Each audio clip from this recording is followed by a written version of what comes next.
Pues vamos a empezar. Bueno, buenos días a todos. Soy Daniel Gutiérrez y les voy a hacer un pequeño examen para ver cómo andan antes de empezar la clase. ¿Todos bajaron la aplicación que quedamos? Sí.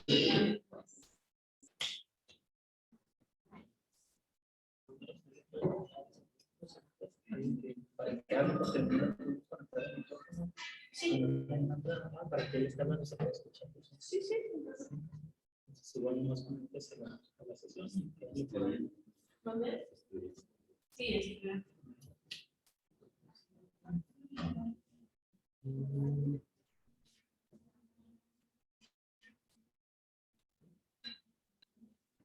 Y ya nada más tienen que poner ese código y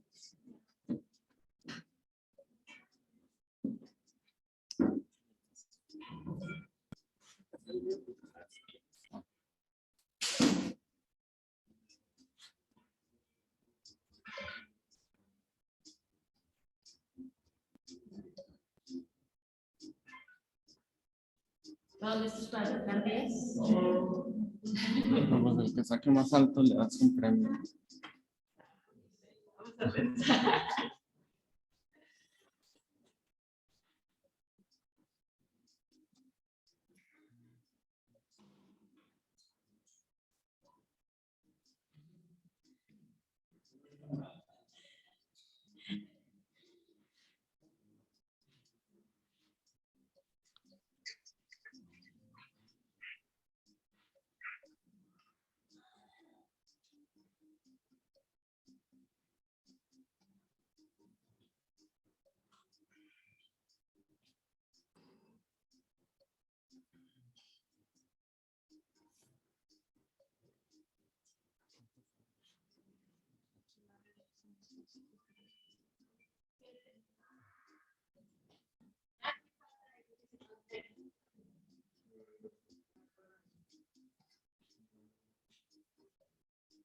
¿Cómo ves? Descargar.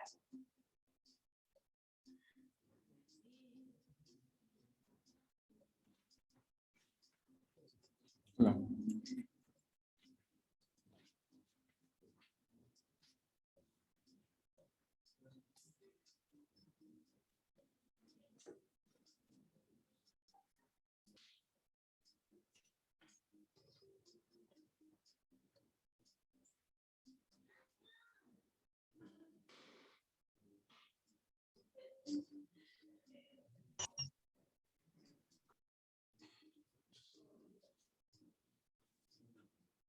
Se sientan así como allá.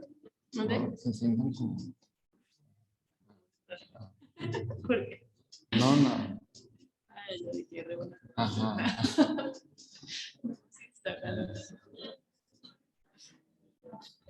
No, y a mí no se me tocó cuando.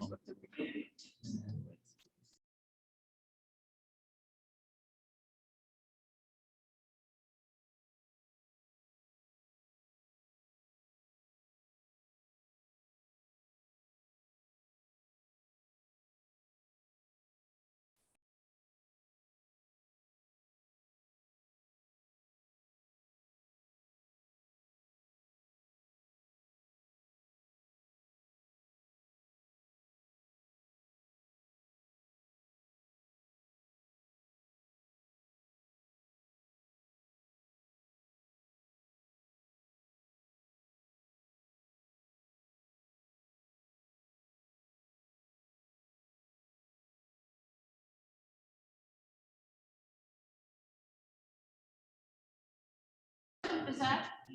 Ahí va a empezar, ¿eh? Ese tiempo.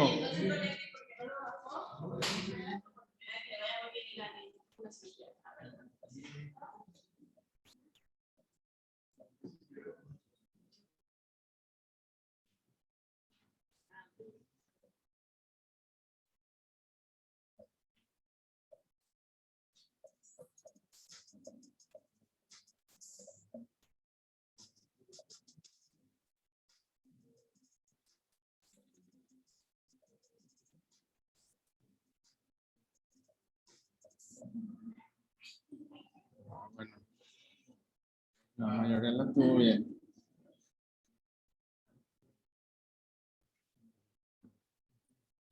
Y se me fue el- que se reúna raza.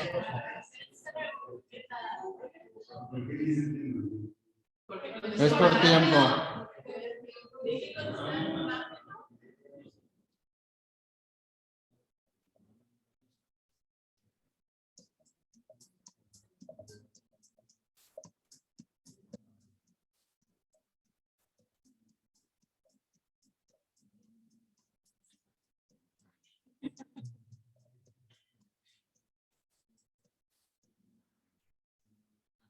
Ah, bueno.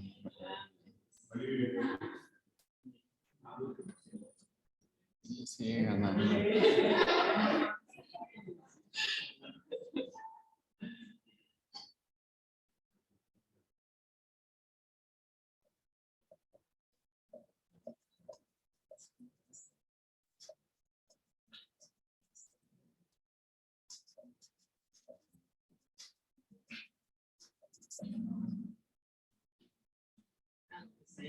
Se nos torció. Bastante controversial. No, y la preocupante es esta, pero bueno, ahorita vamos a ver. La que quiere llorar.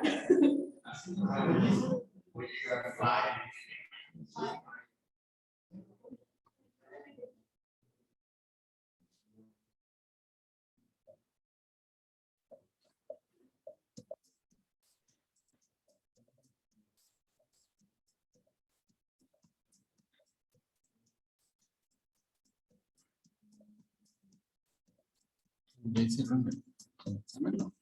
No.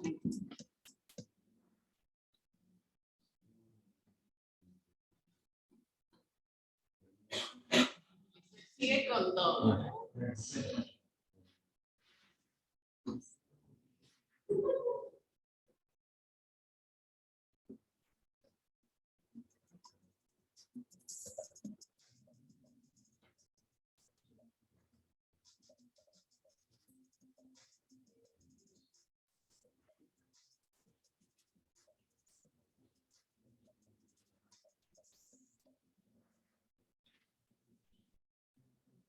Se fueron con...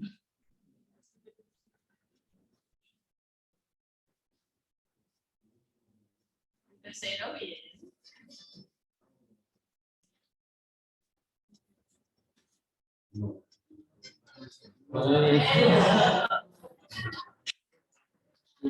¿Y esta ronda? Oh, pues se ganó la cirugía del R3. Se ganó Uterite. Y bueno, ya después de la clase de hoy, el objetivo es que todos se sepan, ¿estás bien?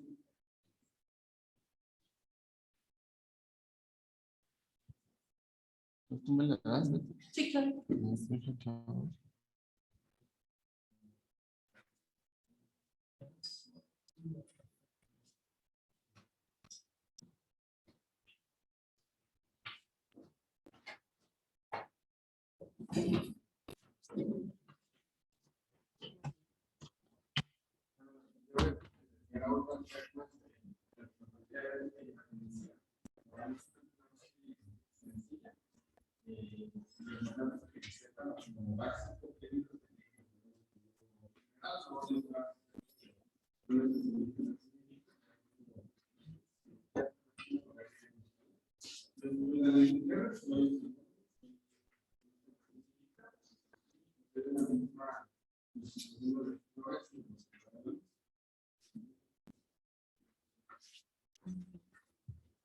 La manera de solucionar en 2020, el 9.3% de la población de la equivale a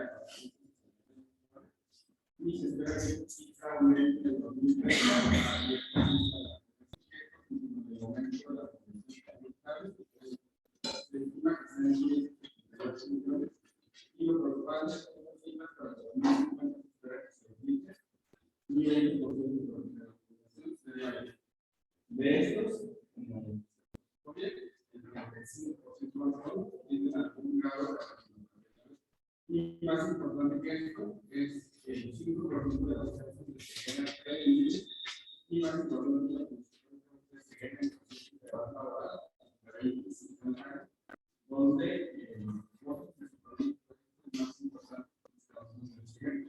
Buenos días, chicos, no tenemos sonido nosotros.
¿Allá?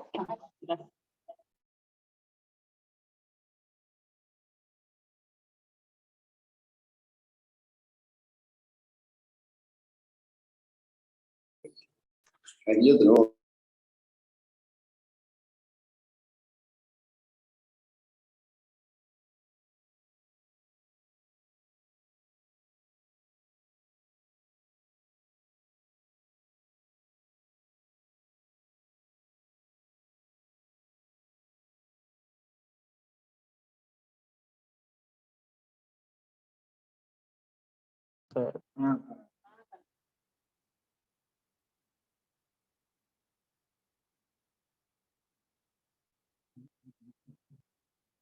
¿Esto le queda? Hasta lo pone aquí no. Hola, hola. ¿Ya?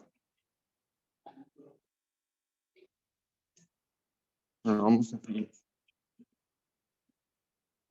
Y a manera de introducción, también hay que... ¿Le puedes bajar?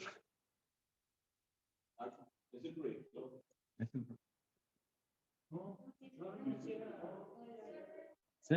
A manera de introducción, pues todo oftalmólogo tiene que saber los criterios diagnósticos de diabetes mellitus de la ADA. ¿Qué son estos cuatro? Que es la hemoglobina glucosilada mayor o igual a 6.5 en 2 estudios en diferente toma. Y algo importante es que tiene que ser un laboratorio certificado. Otra es la glucosa plasmática en ayuno, igual mayor a 126, mayor o igual, con un ayuno de 8 horas. Y también requiere 2 tomas en 2 muestras separadas. O puede ser cualquiera de estas dos con un test confirmatorio de sobrecarga de glucosa, el cual se pasa a una solución con 75 gramos de glucosa en agua. Y si este es mayor o igual a 200, este ya es un test confirmatorio.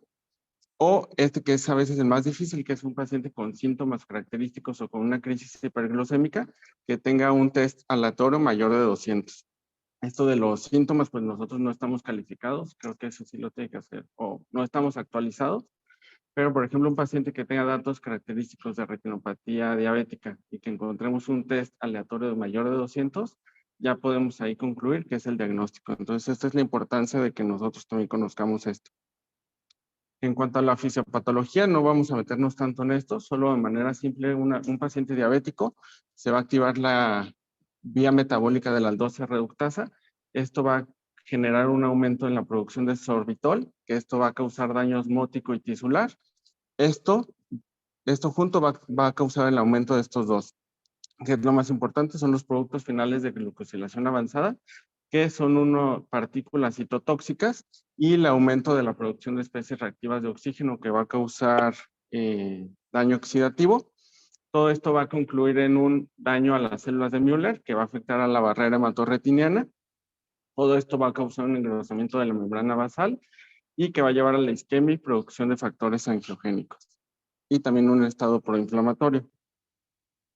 Factores de riesgo para desarrollar retinopatía diabética, el más importante y que siempre lo preguntan es el tiempo de evolución de la diabetes mellitus. Más importante que el control. Que el control de la diabetes mellitus, también como lo demostró el DSST y el EDIC, también es el segundo factor de riesgo más importante y el más importante que podemos prevenir, ya que el tiempo de evolución pues no lo podemos modificar. Otros factores de riesgo es la hipertensión arterial, la asociación con nefropatía diabética o enfermedad renal crónica, obesidad y dislipidemia. También como ven aquí no incluye el tabaquismo, ya que el tabaquismo aislado no es un factor de riesgo para desarrollar retinopatía diabética. Entonces, una de las preguntas era, ¿cuál es el primer cambio histológico de la retinopatía diabética? Este va a ser la pérdida de pericitos, que estos forman parte de la barrera hematorretiniana, va a causar un engrosamiento de la membrana basal, eso va a dificultar la difusión de oxígeno del espacio intravascular al extravascular, que va a llevar a la isquemia. No es un dato que sea clínicamente visible, pero recientemente hay un estudio que se llama imágenes ópticas adaptativas, que ya ha demostrado en modelos animales in vitro que se puede demostrar esta pérdida de pericitos, pero este estudio no está clínicamente disponible, aún está solo en investigación, pero en un futuro esto nos podría hacer detectar la retinopatía diabética antes de que sea manifiesta clínicamente. El primer dato clínico que vamos a encontrar en la retinopatía diabética son los microneurismas. No sé si alguien por definición sabe por qué usamos este valor de 125 micras.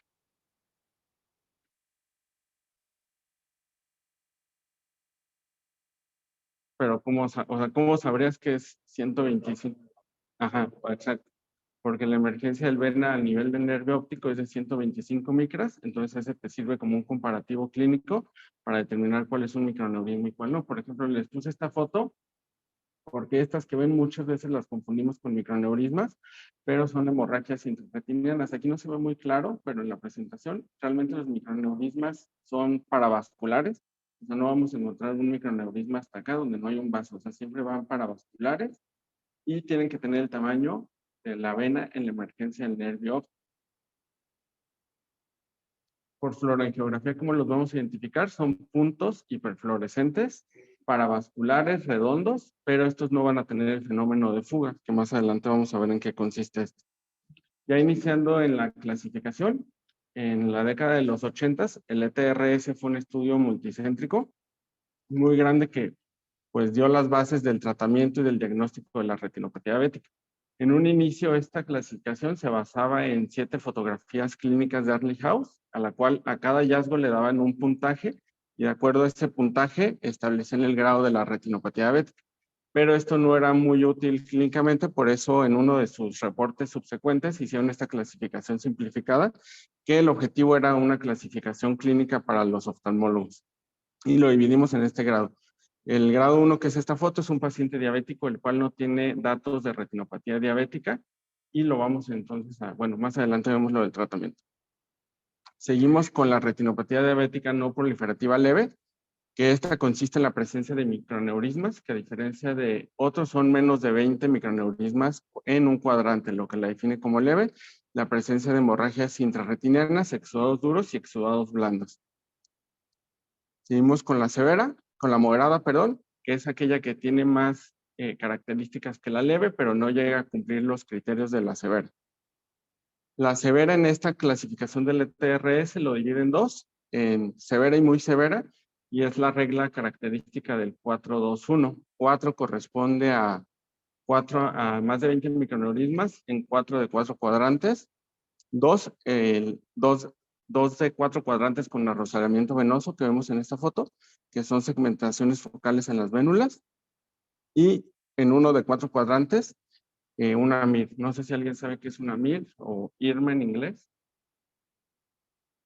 Ajá. ¿Y cómo la distinguen de un neovaso sin fluorangiografía?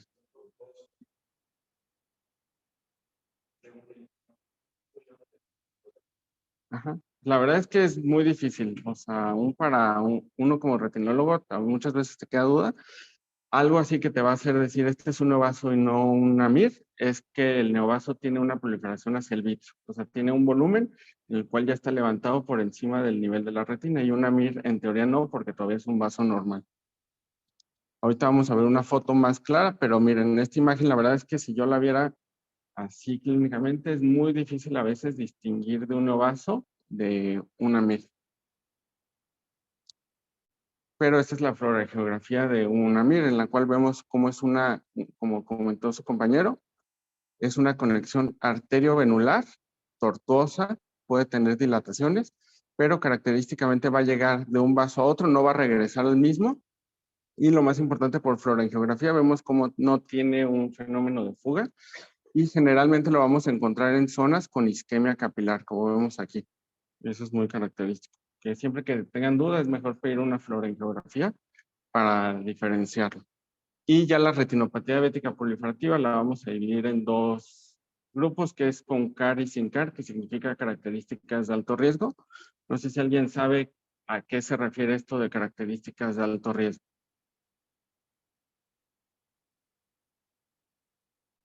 ¿De qué? Pero, o sea, eso es lo, te ayuda a distinguir realmente características de alto riesgo. En aquella época lo definían como aquellos pacientes que si no tratábamos, en 2 visitas subsecuentes iban a perder o iban a tener una agudeza visual peor o igual a 20/800, que era la de cómo distinguirlos y cuáles darles tratamiento más temprano. Y para distinguirlos en cuanto a los nevazos, los papilares, como vemos en esta foto, aquellos que tengan menos de un medio de diámetro de disco son sin CAR, o aquellos que extrapapilares menos de un medio y papilares un cuarto de diámetro de disco, o la presencia de cualquier grado de hemorragia vítrea o hemorragia premacular, ya lo hacen un paciente con características de alto riesgo. Y esta es una foto para que veamos claramente la diferencia entre una MIR y un vaso, como en etapas tempranas no lo podemos distinguir, pero en etapas más tardías va a ser un fenómeno de hiperfluorescencia que aumenta en intensidad y en extensión, pero no tiene bordes bien definidos, que es el patrón de fuga. Y ya por último, la retinopatía diabética proliferativa avanzada van a ser aquellos casos que la hemorragia vítrea está tan extensa que no nos permite clasificarla adecuadamente, aquellos que tengan cualquier grado de desprendimiento de retina traccional o mixto, glaucoma neovascular o tisis bulbi secundaria a la retinopatía diabética. Como ven, en ninguna de estas, bueno, aquí debería de incluirse, pero en esta clasificación temprana no incluyan la rubeosis del iris como un criterio para tratar, que es algo que aquí en México es súper frecuente, entonces realmente desde que encuentren un neovaso en el iris, ya hay que considerarlo como características de alto riesgo. Pero si bien esta clasificación es un poco confusa, tiene un poco más de criterios y no nos va a ayudar a definir cómo tratarlo realmente. Entonces, por esto en el 2007 más o menos, los expertos en retinopatía diabética hicieron esta clasificación todavía más simple, que es la escala de severidad clínica, en el cual nos simplifica el diagnóstico. En el grado 1, o un diabético sin retinopatía diabética aparente, seguimos igual que la definición de la TRS. En la leve, lo que modifican es que ya no incluyen los exudados ni las hemorragias intrarretinianas, porque a veces era confuso ver quién era leve, quién era moderado, y solo lo ponen como la presencia de microneurismas, que son menos de 20 por cuadrante. Ya en la moderada es cuando agregan la presencia de exudados duros, exudados blandos, hemorragias intrarretinianas, pero que no llega a cumplir los criterios de la severa. La severa ya no la dividen en severa y muy severa, ya solo es severa la presencia de cualquiera de estos 3 criterios, que son los mismos de la regla 421. Y la proliferativa también la simplifican y ya no lo dividen en sin CAR y con CAR, simplemente ya cualquier paciente que tenga neovasos en retina o en el vitro ya se considera proliferativa. Y esta escala sí tiene un factor, ya nos ofrece una herramienta para el tratamiento más adecuado. Aquellos pacientes que tengan, que era otra de las preguntas, sin retinopatía leve o moderada, los vamos a mantener en vigilancia. Los pacientes diabéticos sin retinopatía diabética los vamos a vigilar cada 12 meses. Y en cuanto a la leve moderada, esto cambia. Hay unas guías del ICO que lo dividen en países de primer y segundo, país de primer y tercer mundo. En un primer mundo deberíamos de vigilar a estos pacientes cada 6 meses y a estos cada 3 meses. En un país de tercer mundo como estamos, estos los podemos vigilar cada año también y estos cada 4 meses. Entonces es un poquito menos exigente en países como en México. A partir de la retinopatía diabética severa, que era otra de las preguntas, es cuando ya podemos iniciar la panfotocoagulación, que más adelante vamos a ver algunas actualidades en esto. Y en la proliferativa, pues ahí sí ya no hay pierde, o sea, el tratamiento definitivo es la panfotocoagulación. ¿Cómo vamos a aplicar la panfotocoagulación? No sé si algún R3 me quiera decir los parámetros y qué máquina usan aquí.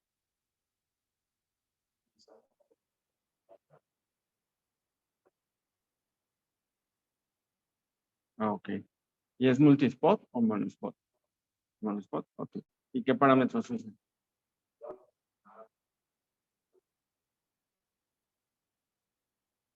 Ujú.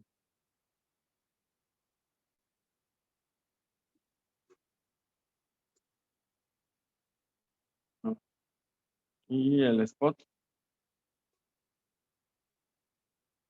ahorita vamos a ver eso. O sea, por indicación, el spot es de 500 micras.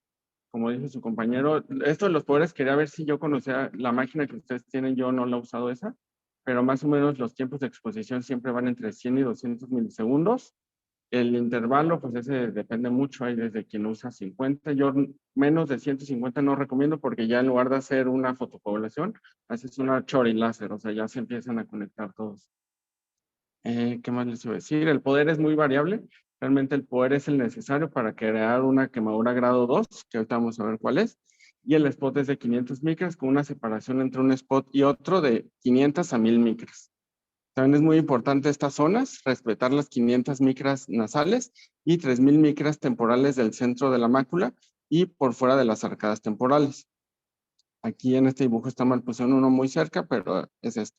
Vamos a empezar desde las arcadas hasta el ecuador, más o menos 1600 disparos, no más de 900 disparos por sesión por el riesgo de complicaciones y podemos dividirlo en 2 a 3 sesiones.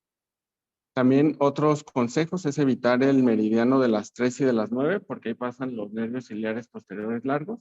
Entonces es muy doloroso para el paciente y siempre iniciar con el cuadrante inferior por si tenemos una hemorragia en un futuro que esto no nos afecte el tratamiento.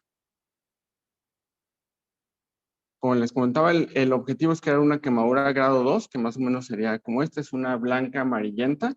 Una quemadura grado 1, que es apenas visible, o como estas dos, no es suficiente, ya que esta no va a generar una quemadura del espesor total de la retina y no nos va a disminuir la producción de factores bronquiogénicos. Y ya una quemadura grado 3, grado 4, ya es muy intensa y aumenta el riesgo de complicaciones. ¿Qué lente usan aquí?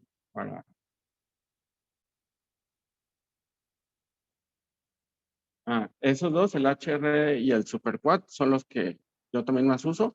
Estos tienen una magnificación de 2, por eso yo creo que ahí te confundiste. O sea, en la máquina tú pones el tamaño del spot a 250 para que ya el tamaño del spot en la retina sea de 500. Pero si usan un lente de Goldman, que también es muy común que se van a encontrar por fuera, aquí lo ajustas a 500, ya que la magnificación de este es de 1. Son los dos más comunes realmente. Y ahora, ¿qué ventajas nos ofrece un láser multispot que también cada vez son más frecuentes versus la panfotopoblación normal? Principalmente es que los láser multispot han demostrado que son menos dolorosos y más rápidos que una panfotopoblación normal, pero realmente es efectiva o no. Entonces esto fue, ya han realizado estudios de esto y han demostrado que la panfotopoblación con multispot en una sola sesión no es inferior a una panfotopoblación normal, pero sí hay que tener algunas consideraciones. Principalmente, no sé si han usado un multispot, la exposición es mucho más baja que un láser normal. Entonces, si ven, este es un ejemplo de un paciente. Las quemaduras son de un tamaño mucho más pequeño y uniforme que una panfotocoagulación normal y estas no se expanden tanto en el tiempo. Entonces, recomiendan aumentar el número de disparos a casi al doble, de 2600 a 3000 disparos, para que esta sea igual de efectiva que una panfotocoagulación regular. Yo en lo personal no recomiendo hacerlo en una sola sesión, ya que no le damos tiempo suficiente. O sea, eso es en mi experiencia. Esto no lo he visto en ningún estudio. Cuando completas la fotopoblación con el multispot en una sola sesión, los pacientes, aunque ya le llenaste la retina de láser, siguen activos. Y el problema es que ya te acabaste el espacio, entonces ya no hay dónde más poner. Entonces yo casi siempre la divido por lo menos en 2 sesiones.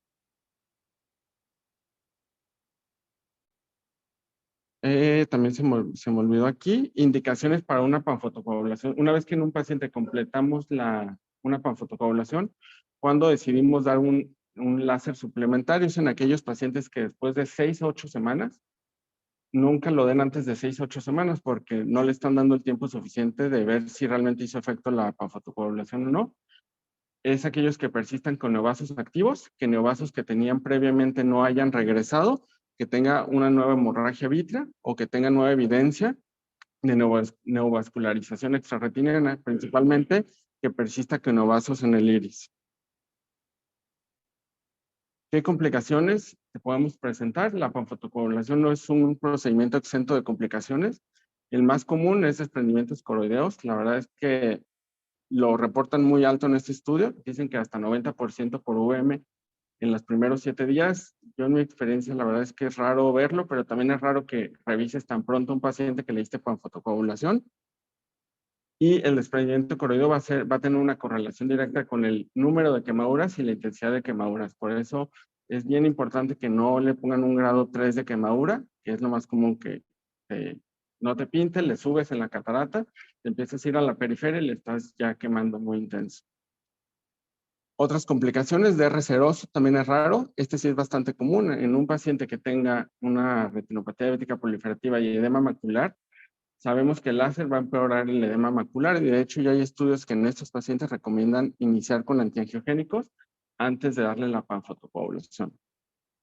También una quemadura muy intensa, con poderes muy altos y exposiciones muy cortas, nos puede generar una ruptura de la membrana de Bruch. Y esto es principalmente importante si lo hacen cerca del área macular por el riesgo de membranas neovasculares. Hemorragia vítrea también es muy común, algunas series lo reportan hasta el 50%, y esto principalmente en la presencia de neovasos. Entonces, cuando vean un paciente con neovasos y estos sean de menos de 2 diámetros de disco y planos, los pueden panfotocoagular directamente. Si miden más de 2 diámetros de disco o están sobrelevados, los dejan por aparte porque estos son los que más riesgo tienen de sangrado. También aquellos que tengan tracciones, hay que respetar por lo menos un diámetro de disco de la tracción, ya que la quemadura directa sobre la tracción genera contracción del tejido, incluso nos puede convertir un DRT en un DR mixto por la formación de RECMAS. Y esto ya no son tanto complicaciones, sino eventos adversos de una panfotocoagulación. Es muy común nictalopia, alteración de adaptación al color y también la adaptación de luz oscuro. Esto es muy común que se los vayan a reportar. Y lo más importante, pues, efectos campimétricos. Entonces, por esto mismo, que no es un tratamiento exento de riesgos, actualmente protocolos como el protocolo S, Clarity, Panorama, se han preguntado si ¿por qué no tratar a los pacientes con anti-VEGF antes de la panfotocoagulación? Y la verdad es que han encontrado muy buenos resultados en pacientes con retinopatía diabética moderada o severa que tratan con antiangiogénico. Incluso pueden regresar 2 niveles de la clasificación de retinopatía diabética, y aquellos con retinopatía diabética proliferativa pueden volverse no proliferativa y la agudeza visual no es inferior a aquellos pacientes con tratamiento con láser, pero sí con mucho menos defectos campimétricos.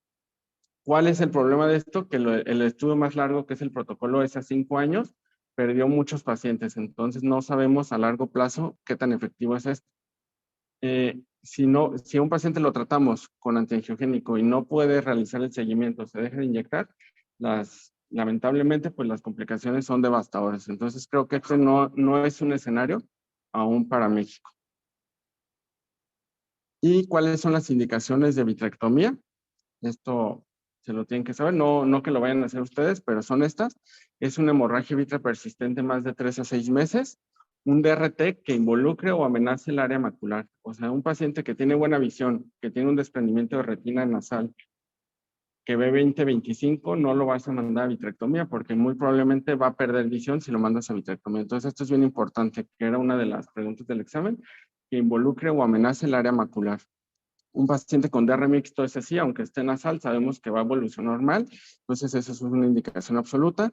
Un paciente que tenga edema macular y un componente traccional en el cual no lo podemos tratar con antiangiogénicos es otra indicación.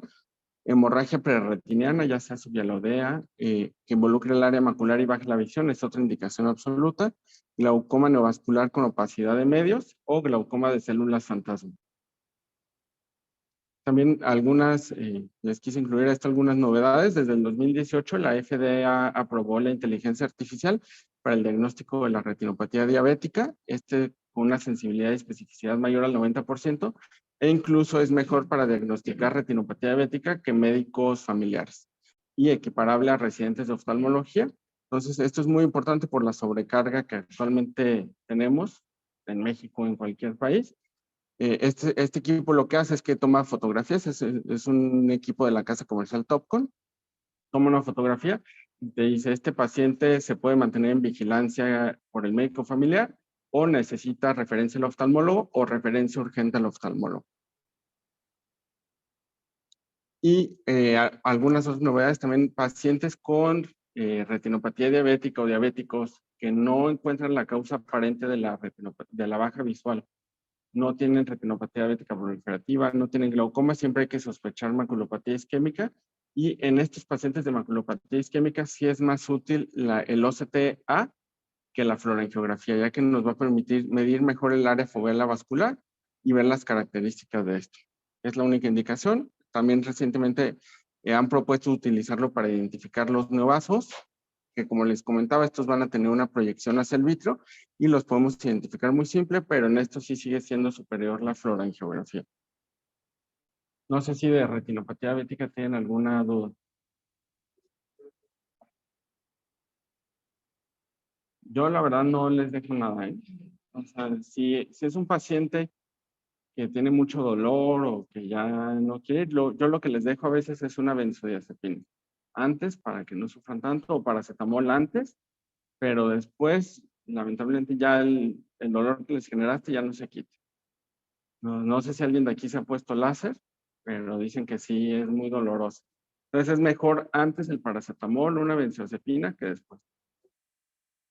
Pues nada más para el lente. Realmente, o sea, la tetracaína no te va. No, yo lo que le recomendaría a ella es un paciente con edema macular y retinopatía diabética proliferativa que no tiene tracciones, inicien antiangiogénico. O sea, le pones la primera carga de antiangiogénico de 3 inyecciones y ya después les pones el láser. Realmente sí, los AINES tienen poca función en el edema macular diabético. En todo caso, lo único que serviría sería uno Surdex, pero pues vale casi lo mismo que la vitrectomía.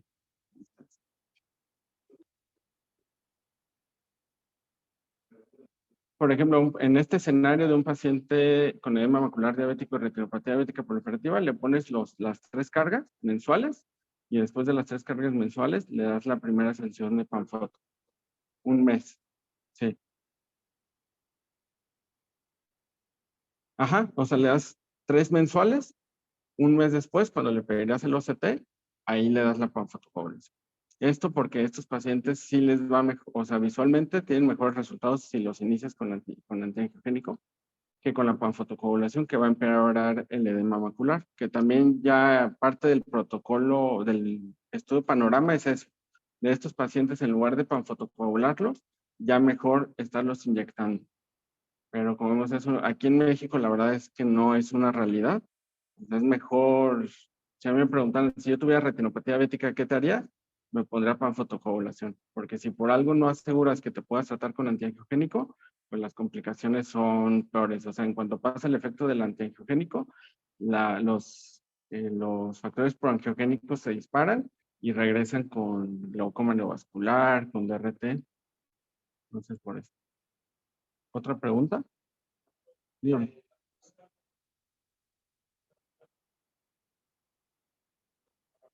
Ujú. Ajá.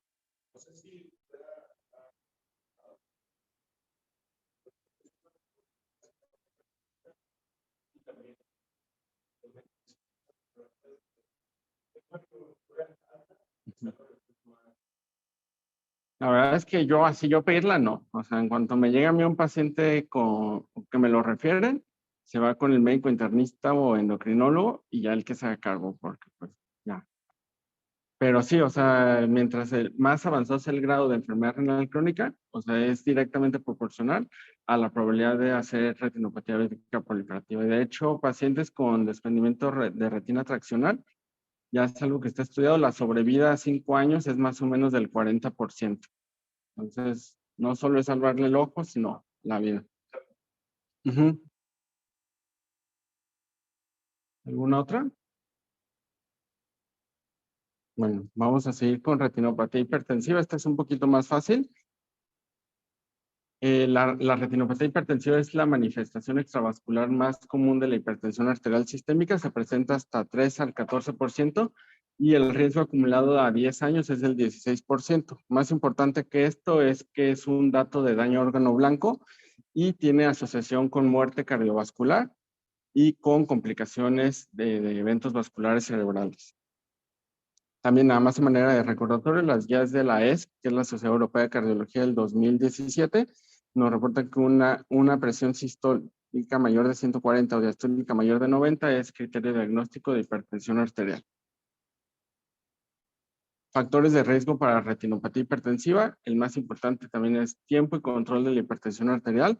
Este sí tiene una asociación directa con el tabaquismo, obesidad, dislipidemia, diabetes mellitus y sedentarismo.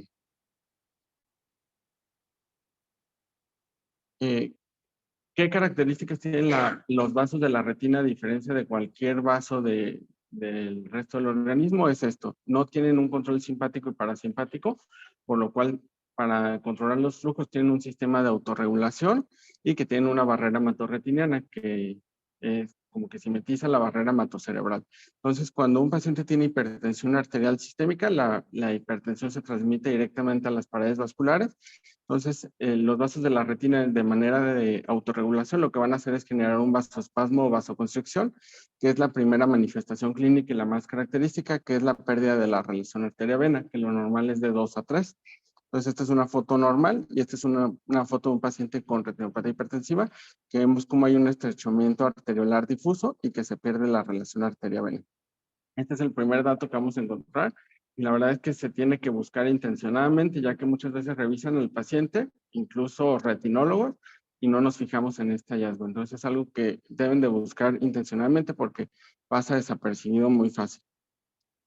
También en esta etapa de la primera fase de la hipertensión, de la retinopatía hipertensiva, que es el vasoespasmo, la vasoconstricción, vamos a encontrar estos signos también característicos, el signo de Gunn o cruces arteriovenosos, que lo podemos dividir en 4 grados. El grado 1 es el ocultamiento de la vena por la arteria. Ahorita tengo un ejemplo un poquito más claro.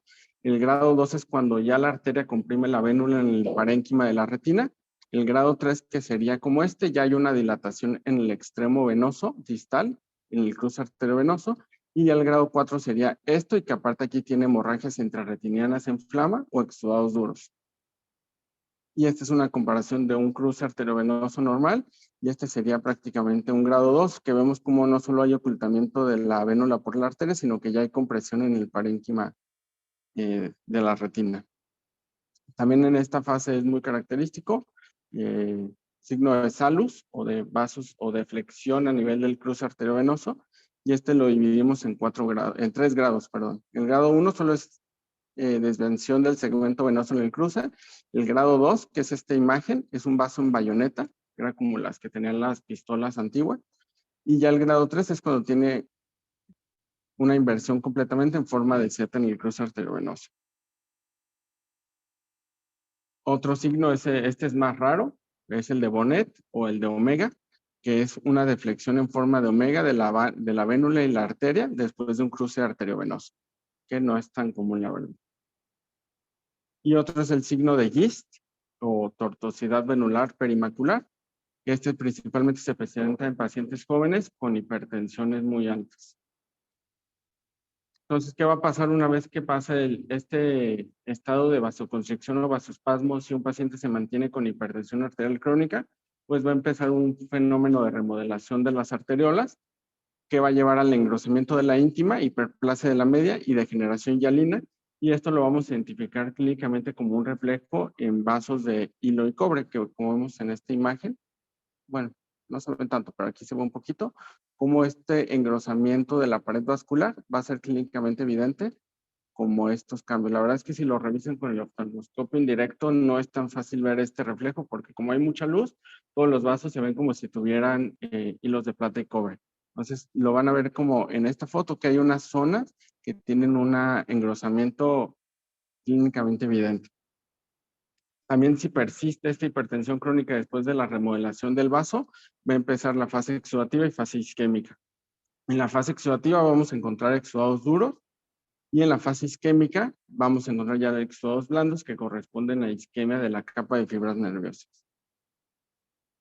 Y ya en el grado más avanzado de hipertensión arterial maligna, la hipertensión arterial es tan severa que se transmite a una hipertensión intracraneal, que esta se va a transmitir por la vaina del nervio óptico, y vamos a presentar un edema de papila y una maculopatía en estrella. También en pacientes jóvenes, estos principalmente pacientes con nefropatías, jóvenes con hipertensiones muy altas, podemos tener la coroidopatía hipertensiva, que esta se caracteriza por estos dos hallazgos, los puntos de Elschnig y las rayas de Siegris, que estas dos corresponden a que la presión es tan alta que va a generar isquemia de los lóbulos de la coroides. Y estos con el tiempo se hiperpigmentan y hasta puede parecer a veces una panfotocoagulación en los puntos de Elschnig, y las de Siegris se ven como estrellas angioides cuando se hiperpigmentan. Pero esto es raro, esto es, yo solo lo he visto en pacientes jóvenes con nefropatías que llegan con presiones de 250, 180, o sea, cifras muy altas. Y en cuanto a las clasificaciones, para los que vayan a hacer el examen del consejo, esta les encanta preguntarles la clasificación de Puig-Solanes. Él fue un médico mexicano, creo que fue director del Hospital General y les encanta preguntar esta. No es tan útil clínicamente, pero sí es útil porque es la única clasificación que lo distingue en sus fases de vasoespasmo, vasoconstricción, remodelación y maligna. Entonces tenemos la retinopatía, angiopatía y neuroretinopatía. La retinopatía la divide en 3 etapas, que es la angiotónica, angioespástica y angioesclerótica, con sus manifestaciones que ya vimos. La angiopatía solo la divide en angiotónica y angioespástica, y de igual manera la neuroretinopatía, angiotónica y angioespástica. Digo, esta no, la verdad es que clínicamente no es útil. La clasificación de Kate Werner Baker es la que más utilizan médicos familiares, médicos generales, que la divide en 4 grados. Grado 1 como pacientes hipertensos sin retinopatía hipertensiva. Grado 2 o leve, en la cual solo hay un estrechamiento arteriolar o difuso, o esclerosis, los hilos de plata y cobre, pero no hay todavía una fase exudativa o isquémica. Ya el grado 3 o moderada, ya vamos a presentar exudación, microneurismas, exudados duros, exudados blandos por la isquemia. Y el grado 4 severa, la neuroretinopatía. Tampoco es la que más utilizamos, esta es la que sí se tienen que saber, la escala internacional de severidad simplificada, sobre todo porque elimina el grado 1, que es el que no tiene caso decirle a un paciente que tiene grado 1 de retinopatía hipertensiva si no tiene retinopatía hipertensiva, entonces elimina eso y la divide solo en leve, moderada y severa. Leve es lo mismo, estrechamiento arteriolar o los hilos de plata y cobre. Nos dicen las características de esto, que es que tiene poca asociación con muerte, entonces este paciente no amerita un tratamiento por cardiólogo. Este paciente lo podemos nosotros decir que modifique los factores de riesgo y lo vigilamos en 6 a 12 meses. Aquellos pacientes que ya tienen una fase exudativa o isquémica, ya estos sí tienen un mayor riesgo de complicaciones cardiovasculares y eventos vasculares cerebrales. Estos sí los tenemos que tratar, mandar al cardiólogo para que él haga el tratamiento de la hipertensión, y estos los tenemos que seguir en 1 a 3 meses. Y los severos, que es el edema de papila o el edema o la estrella macular, este tiene mortalidad a corto plazo aumentada y amerita tratamiento urgente intravenoso, que tampoco vamos a hacer nosotros, pero en ese momento ese paciente que se identifica se refiere a un hospital que le pueda dar este tratamiento. Diagnósticos diferenciales de la retinopatía hipertensiva, la verdad es que sí es difícil, o sea, muchas veces pasa o se confunde con una retinopatía diabética, o la verdad es que es muy común ver pacientes diabéticos hipertensos que tienen una retinopatía mixta, que nos va a ayudar a diferenciar principalmente los cruces arteriovenosos y el estrechamiento arteriolar. O sea, no tanto exudativa, nos va a inclinar a que es un paciente con retinopatía hipertensiva. Si vemos que tiene mucho más componente exudativo, más microneurisma, nos vamos a inclinar más hacia retinopatía diabética, pero la verdad es que este es difícil, o sea, casi siempre hay un componente mixto. Otros que se pueden confundir, retinopatía por VIH, oclusiones venosas y arteriales, sobre todo cuando ya están reperfundidas. Un macroneurisma de retina, aunque lo ponen, la verdad es que es muy evidente el diagnóstico diferencial. Síndrome ocular isquémico sí se puede confundir, este afecta menos el polo posterior y afecta más la periferia y no va a tener fenómenos exudativos. Neuropatía óptica isquémica ya en cuanto a la hipertensión maligna y neuroretinitis también en el grado de hipertensión maligna. Y ya es todo. No sé.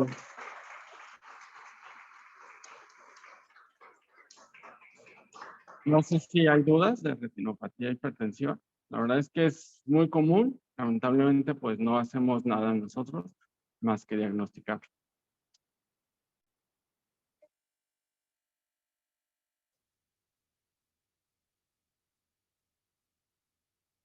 ¿De retinopatía hipertensiva? No, clínico. De hecho, los cardiólogos deben de diagnosticarla. La verdad es que no lo hacen, o sea, ningún médico internista cardiólogo sabe ver fondo de ojo, entonces sí nos toca a nosotros. La verdad es que es súper común que un paciente, por ejemplo, llega a la consulta y él dice que no es hipertenso y le ves todos estos cambios, entonces corroborar la presión arterial y referirlo al cardiólogo. Pero si no, no hacemos nada. No sé si hay otra duda.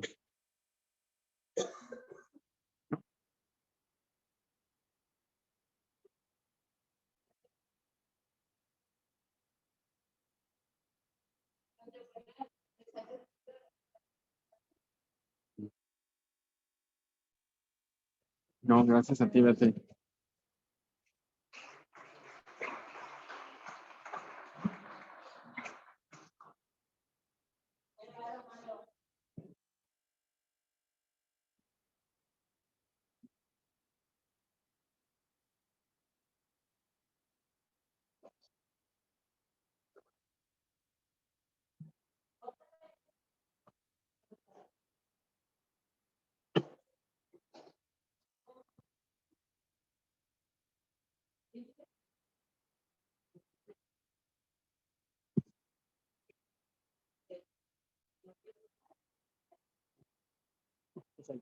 Ah, sí, perdón. Qué buena clase, ¿no?